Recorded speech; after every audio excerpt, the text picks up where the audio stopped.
మెహదీపట్నం వస్తుంది, ఇటువైపు ఏమో బంజారాహిల్స్ వస్తుంది, బ్యాక్ సైడ్ ఏమో ఖైరతాబాద్ వస్తుంది. సో ఇవన్నిటి మధ్యలో మేము ఇరుక్కొని చాలా చాలా ఇబ్బంది పడి అన్ని పోలీస్ స్టేషన్లు కాల్ చేసాం. సో ఒక సంజయ్ సార్ ఏమో ఏసీపీ గారు ఖైరతాబాద్ ఆయన సపోర్ట్ చేసి వాళ్ళ మొత్తం పోలీస్ సీఏ అందరూ వచ్చి పంపించారు. ఇక్కడ బంజారాహిల్స్ ఎన్నిసార్లు చేసినా రాలేదండి ఎవరు కూడా. అప్పుడు మేము ఎన్ని రకాలు చేసి 100కి ఫోన్ చేస్తే అప్పుడు చేస్తే మీరు ఇలా కాదమ్మా మీరు వచ్చి కంప్లైంట్ ఇవ్వండి అన్నారు. కంప్లైంట్ ఇస్తే వీళ్ళు వెళ్ళిపోతారు సార్, ఏం చేయమంటారు, మేము ఇక్కడే ఉంటే మీరు రండి అని చెప్తే అప్పుడు వచ్చారండి. వచ్చిన తర్వాత మేము రెడ్ హ్యాండెడ్ పట్టించాం అమ్మాయిని అబ్బాయిని.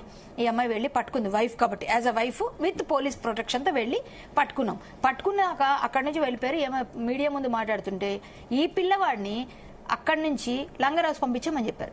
మళ్ళీ లంగరోజ్కి వెళ్ళాను నేను. లంగరోజ్కి వెళ్తే రాత్రి 3 అవుతుంది, మేము కంప్లైంట్ రాసి ఇచ్చాము. బట్ అక్కడ అబ్బాయి రాలేడు, ఎవరూ లేరు, ఎక్కడో సేఫ్ ప్లేస్లో పెట్టామని చెప్పారు. ఈ అమ్మాయి వాళ్ళ ఇంటికి వెళ్ళి ప్రక్కనే ఉంటుంది. ఆ పిల్లల్ని తీసుకొని మనం సేఫ్ కాదు, అక్కడ వాళ్ళందరూ ఉన్నారు కదా, మాకు టెన్షన్గా ఉంది, మాకు థ్రెట్ ఉందని చెప్పి ఆ పిల్లల్ని తీసుకొద్దాం. చిన్నపిల్లడు ఉన్నాడు, ఒక ఆమె ఉంది కదా, ఆ పాప కూడా ఉంది 18 years.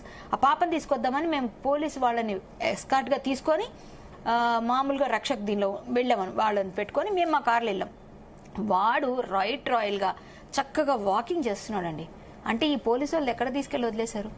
వాడి కార్ ఎక్కడి నుంచి మళ్ళీ అక్కడికి వచ్చింది?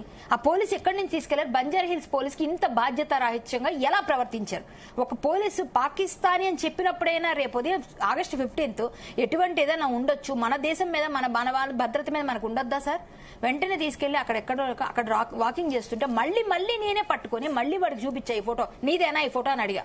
అంటే ఈ ఫోటో నేనే అన్నాడు. మరి ఈ అమ్మాయితో ఉన్నావు కదా, ఇప్పుడు పట్టుకున్నాం కదంటే కంప్లైంట్ ఎవరు ఇచ్చారు? ఇవ్వలేదు అంటున్నాడు అడుగు.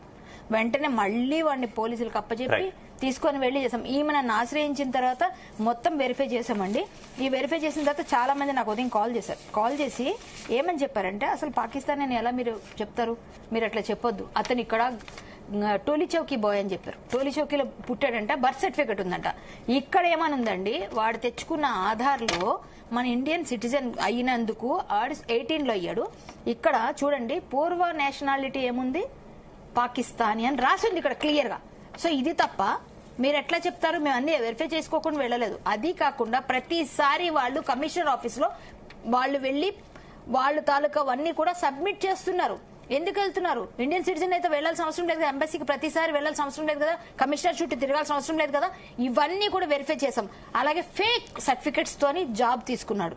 అన్ని అబద్దాలే. ఆమెను విపరీతంగా వాడుకొని కొట్టి తిట్టి మన అమ్మాయిని భయంకరంగా బాధ పెట్టిన వాడిని ఎలా వదిలేస్తాం? సో నేను ఈ అమ్మాయికి సపోర్ట్ చేయడానికి ముందుకు వచ్చాను, చేస్తూనే ఉన్నాను, చేస్తాను. నితిన్ నందకర్ గారు, ఇందులో 2 విషయాలు.